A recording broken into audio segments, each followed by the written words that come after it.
Hello, everybody. This is Dr. Verdialis from the Georgia office. So today I will, as usual, start with a few cases that I encounter throughout the week and that might help somebody in this evening. So I wanted to talk about a case of a tubal reversal that failed. She ended up getting pregnant on the left tube, and then losing that tube, and then the other tube became blocked after that surgery. And right now she's dealing with hydrosalpinx, meaning that the right tube is full of liquid, and at the same time there's like some free fluid in the pelvis that was described by the radiologist as loculations. So her question was, can I transfer, and what are the chances that she wants to do a fresh transfer with that right hydrosalpinx and that loculation in the posterior area. And so we had this discussion actually this morning. And one, can the transfer work? Yes, it can. The uterus look good, lining look good. But what is the success rate? The success rate is actually a lot less. And because of all the inflammatory process that's happening in that pelvis, also a swollen tube full of gunk, it's a reservoir for infection and inflammatory proteins, cytokines, interleukins, etc., that could be detrimental to a growing pregnancy, or even, the process of implantation and creating inflammation in that uterus. So we had that discussion, and we noticed that at her baseline, and we had that discussion then. And we started her on Mucinex and on triple antibiotic, so metronidazole, doxycycline, and fluconazole, and with the Dosinex. The uterus today was her 7th day of estrogen today was her 7th day of stimulation, because she's actually going through a retrieval, and the lining looked trilaminar, and the uterus again was good, but there's the question of, will a fresh be successful? So my recommendation to her was, why don't we go in and remove that tube and clear whatever fluid is in there. Sometimes after having an ectopic, especially if it's a rupture ectopic or pelvic inflammatory disease or even endometriosis, you can have pockets of inflammatory fluid, and it's better out than in. After an extensive discussion with her, she wanted to actually move forward with a fresh transfer. And if that fails, then she was going to do the laparoscopy after that. So several things on that. One, this is your journey, okay? And even though we make recommendations to give you the best success rate, the chances of a successful pregnancy, ultimately, it will be your decision unless there is a significant impairment or there's a medical contraindication, okay? So the reason I wanted to bring her case up is, one, I know that a lot of you encounter a lot of pushback, as you're trying to do certain things. And there is leeway to get what you desire, as long as there is not a significant medical contraindication for it. So that was one of the cases that was interesting today.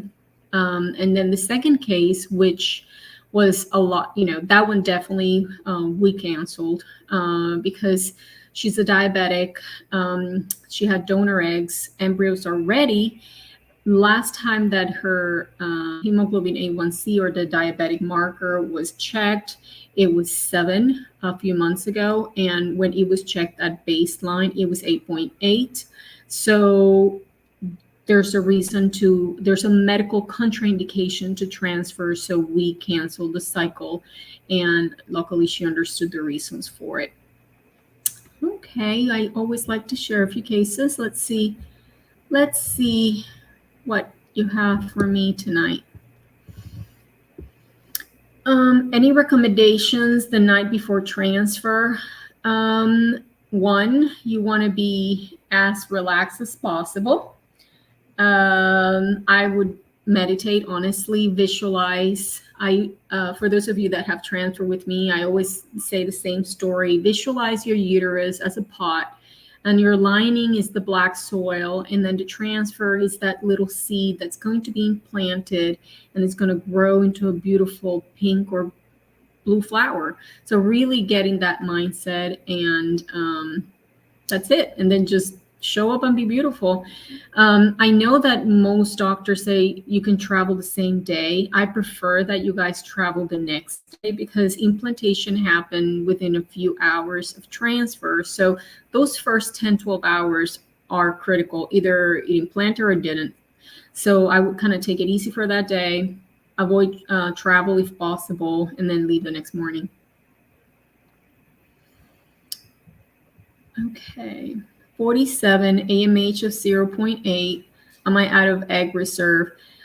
Surprisingly, at 47 with an AMH of 0.8, it's fantastic, and you should definitely celebrate that. And are you out of egg reserve? You'll have low reserve.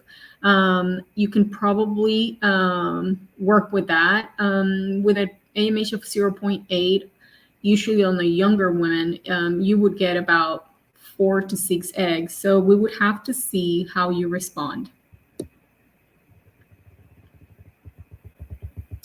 Letrozole Ovidrel, time intercourse cycle versus a letrozole Ovidrel IUI cycle, chances to get pregnant.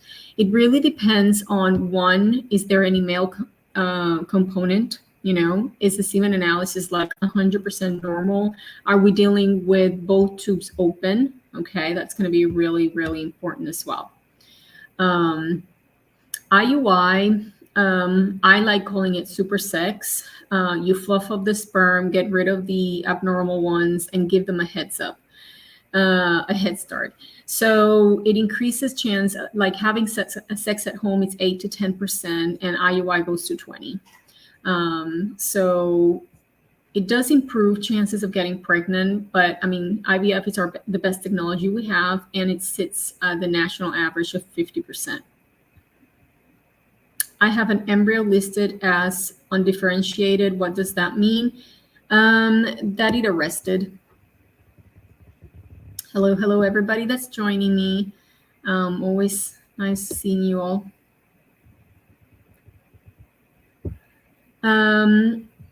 So I am at the Georgia office the majority of time. I occasionally will go to Syracuse. And that's a question that everybody asks, especially on that first consult, is like, are you going to be my doctor?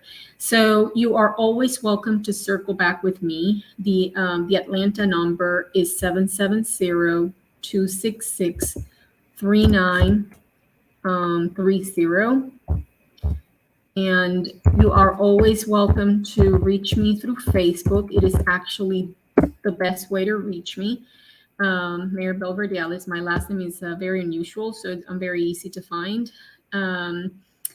If you need to follow up with me, or you want to do one doctor in terms of opinions, however, chances that I'll be doing your retrieval and your transfer, it has to be divine intervention, because again, it's pretty random when I go up to Syracuse. Okay. When do you stop medicine like prednisone and LDN? So let's say let's say you did your transfer and it failed, you want to wean off the prednisone. So if you're on, let's say, 10 milligrams twice a day, then you're going to go to 10 milligrams once a day, every other day until you can stop. I would stay on the LDN. It is beneficial for the next round of whatever treatment you're going to do. A lot of people feel really good on it.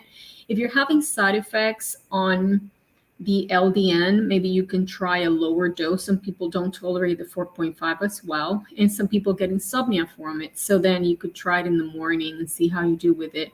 LDN comes in 1.5, 3, and 4.5. If you stop, especially the prednisone, and if you've been on it for a few weeks cold turkey, you might get a headache, lightheadedness, just feeling a little weird. With PCOS, looking to treat with letrozole trigger shot, is IUI superior to natural conception? Not necessarily. A lot of time PCOS patients just need a little help. And so I would try time intercourse first. You can even, depending on your age and your labs, you can do a few months of, minimal monitoring. You can do day 21 progesterone just to make sure that you are ovulating and you're making enough progesterone. You can do monitoring and really time when to trigger and when to have sex. And then depending on how you do with all of this, startup treatments, then you can, move to IUI. Is it better than natural conception? It does increase chances of pregnancy by 10%. So yes, but you don't really, if the problem is that you're not ovulating, you don't really need to start at IUI. Okay. Do you recommend microdose Lupron protocol on 45, intrafollicle count of 0.7, AMH of 0.64? And so you had lead follicles. You can do a microdose Lupron. I usually, with people, show up with like a lead follicle at baseline. Then I try to do several things. My favorite protocol is actually to get a letrozole cycle before the actual treatment cycle to hopefully have a more natural, more robust ovulation, and then have a more even baseline on the round that you're going to go through IVF. And then the other thing is you want to be treated early. So you want to have like a day 1 or 2. If you show up at baseline, even after doing that and it didn't work as planned, then you can do like a Lupron luteal phase to have better control of how those ovaries work. If I had gone through all the workup at my local infertility doctor and they told me IVF is our option due to male infertility, financially we decided CNY. So in general, we'd like to see results within the year. So that way we can serve you better. Okay. So especially your AMH and some other stuff, you really want to, see where it's at, especially if you had a low reserve to start with. What is the % chance of IUI on first try with irregular cycles? If you don't time ovulation and IUI, then you're not really doing much. You really have to, once we go into IUI, we do strictly monitored cycles for the most part. Some people can do ovulation monitoring at home. I don't really like doing that because you are spending like that extra level of money and effort to do IUI. So why not max out the possibility of success? Sex before and or after FET when? You can have sex before. I would refrain from sex the night before and probably the day off, but after that, it's all game. Okay. Experiencing PCOS and male factors, success rates with both male and female infertility. it's going to depend on what are we dealing with and how severe that is. Are we dealing with age factor? Are we dealing with severe male factor? Are we dealing with decreased ovarian reserve at this point versus the very, very resistant PCOS? So that's going to determine how successful you're going to be. We do see a lot of our patients having compounded issues that it's causing their challenges with fertility. And we see a lot of success rates with a combination of female and male issues. So those are my 2 cents. Awesome. Well, thank you all for your questions. These are really good questions. Okay. Hello, hello. Oh my God. We have a happy share. So we have Miss Dariana Trinidad. And she is 36 weeks pregnant with her rainbow baby. So congratulations.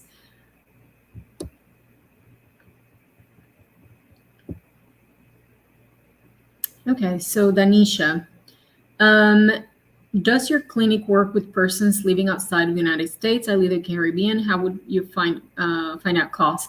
Yes, we are a global fertility clinic. I have patients coming from the Caribbean. I've had patients come from Spain and South America. And, you know, I mean, there's a few challenges in terms of prescriptions and stuff like that, but we work with people from Canada all the time. So the pricing would be the same, which is pretty economical compared to most of the world. And then a lot of my international patients, either they get, you know, we do a collaboration where they can have a local doctor write the orders for the ultrasounds and the blood work. And then they get meds where they're from. We kind of write a list of what we need, and then they have a local doctor write the prescription. Sometimes they have family in the United States, and then we use their address to send the prescriptions, and then that family member will ship them the meds. So there are many ways of skinning the cat.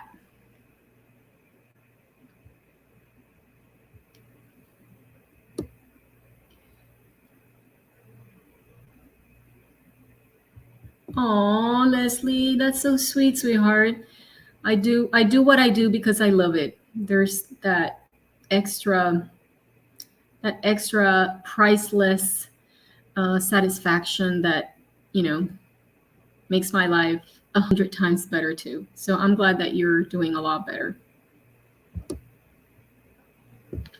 Can you do an IUI with a tubal ligation? No.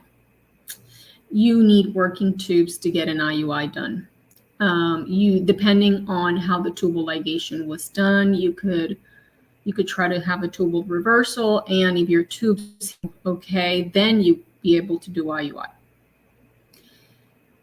43, 2 miscarriages, positive for anticardiolipins, AMH of 0.5, female anatomy normal, sickle trait carrier. Which protocol can I have done?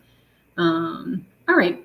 So if you have a coagulation issue and the antiphospholipid syndrome, it's a combination of coagulation issue and inflammation process, then I would put you on an immune 2 or 3, probably like a 3.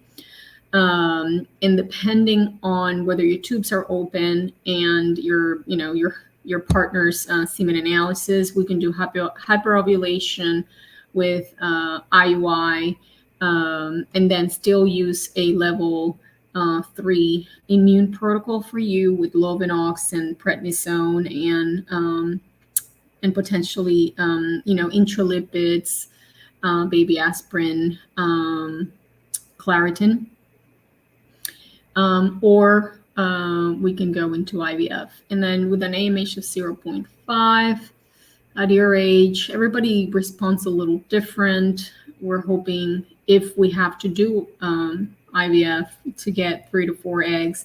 There's a point in this in this game when you're hitting your 40s and your AMH is slow, that sometimes hyperovulation and IUI might actually be a better choice, just because you're not going to get a lot of eggs. And when you go through the retrieval process, you're putting those eggs through a lot of stress. You're pulling them out, you keeping them in a lab, you're fertilizing them artificially. So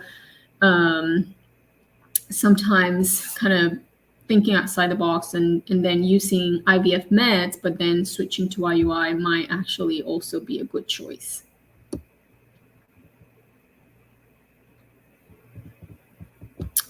All right, what would you recommend for an even growth of follicles during stim? The best thing is to have a good baseline. And like our friend was discussing, like I was discussing with the other lady, if you don't have a good baseline and you have a lead follicle, in the IVF world, playing catch up is not the best scenario. So either we can do a luteal phase start, meaning just provoke ovulation and start a few days later, or just allow yourself to just go with that cycle, then maybe do either a letrozole cycle, the next one, so an ovulation induction, then go into a stimulation for retrieval or IUI, or use that Lupron, luteal Lupron, day 21. Okay. All of my labs checked out perfect. AMH is 2.85. We got all of our labs. SSG done 6 months ago. He has done 2 semen analysis. Morphology is 2%. Okay. So that's kind of a challenge when you have morphology issue, because then you're going to have a lot of abnormals. So depending on how high the count is, you could do IUI, but you're going to lose a lot of sperm. And then I wouldn't do a lot of IUIs. I would definitely, when I have a male factor or a female factor, I get a little bit more aggressive with the IUI protocols. But I could do, I would say 1 to 3, no more than 3 before I jump into IVF. How many follicles should you get with an AMH of 1.93, age 39 at retrieval? Everybody's a little different, but the ideal cycle, they call it, is like 20 eggs at 39 with an AMH of 1.93. We could be dealing with about 10 to 12 eggs.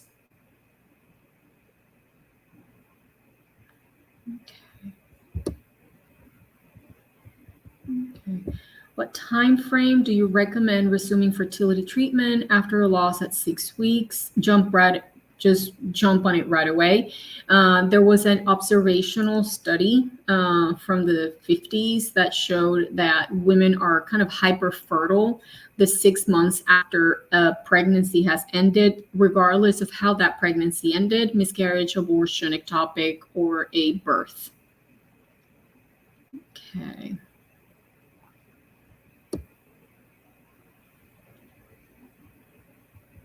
Okay.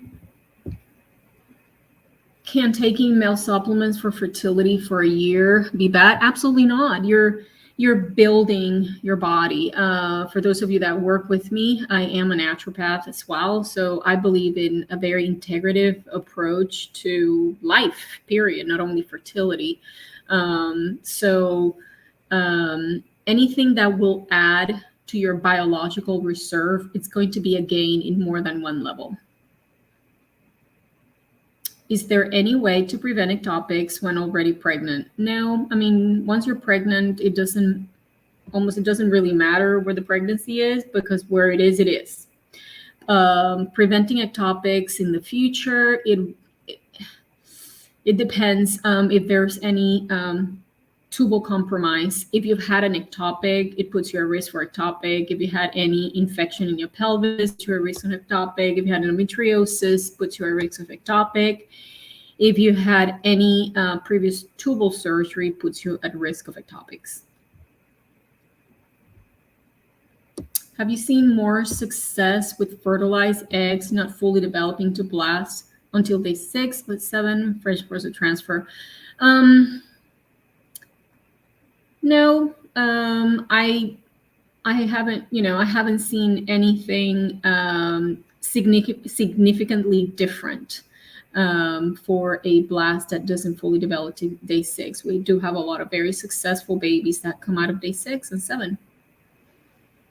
And how do I feel about IVIG? Does it have a proven positive impact? A lot of the stuff that we do has some evidence, some anecdotal evidence. Some of it, there's more research coming out, like the PRP stuff, even though every now and then somebody says that it works or it doesn't work. In the clinic for the IVIG is really more reserved for people that have a known autoimmune disorder or have multiple issues, because it tends to be very expensive. And I have seen people get pregnant with severe autoimmune issues using IVIG. Do you recommend the antihistamine protocol before doing stimulation for IVF? I do. It's not my to go first, but if you have any autoimmunity and any inflammatory processes, I would definitely include that as part of the immune protocol. I had a mini IVF cycle, 1 egg, but it didn't fertilize, AMH of 0.2. I turned 37 last April. Do you recommend trying mini IVF or egg donation? That's a toughie. One, with an AMH of 0.2, you're looking at 1 to 3 eggs per cycle. I would try to do some priming. I would try to, get rid of grains, wheat, corn, soy, oats. I would try some supplements, human growth hormone, even ACG, low dose ACG priming, PRP, fantastic.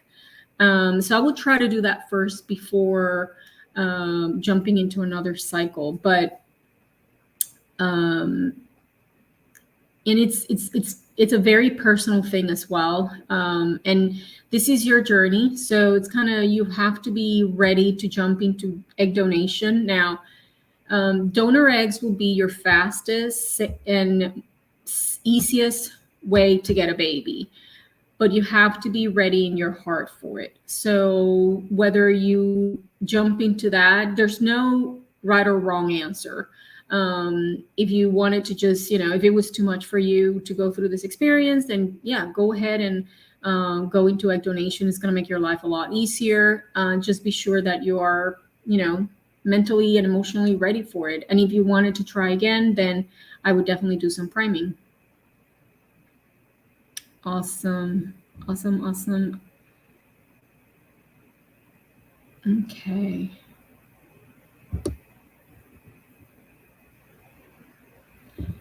All right, so this is a good comment, because I'm gonna use it. Thank you, Susan, for sharing your concern, which I hear it all the time. So Susan is saying that she has only 1 normal embryo and she is terrified of transferring because she could lose it. So the fertility journey, I call it a thry-along, it's beyond the marathon. So, and you have to keep your eyes on the prize, and the prize is having a family. It's having a baby, whichever way God gives it to you. So you can't go through this process feeling like being in this like fatalistic mode. Oh my God, if this transfer doesn't work, my life is over. Or, what if I don't get any eggs of my own? So you have to take it in a lighter way, because otherwise it's going to be very heavy on your heart and it doesn't serve anyone, especially you. So let's play devil's advocate. Let's say that 1 normal embryo is a failed transfer. It happens all the time. People think that by doing genetic testing on the embryos, it almost guarantees a pregnancy, and it doesn't. And then they feel kind of shocked when that normal baby doesn't stick. So, you can either, depending on your scenario, you can do donor eggs, you can do donor add-on, meaning you can still do IVF and buy a few donor eggs as a backup, plan. There are always choices. As long as there is life, there is hope. okay? And you have to keep telling that to yourself, and don't beat yourself up. It's not like this is the last chance to do this, okay? Okay.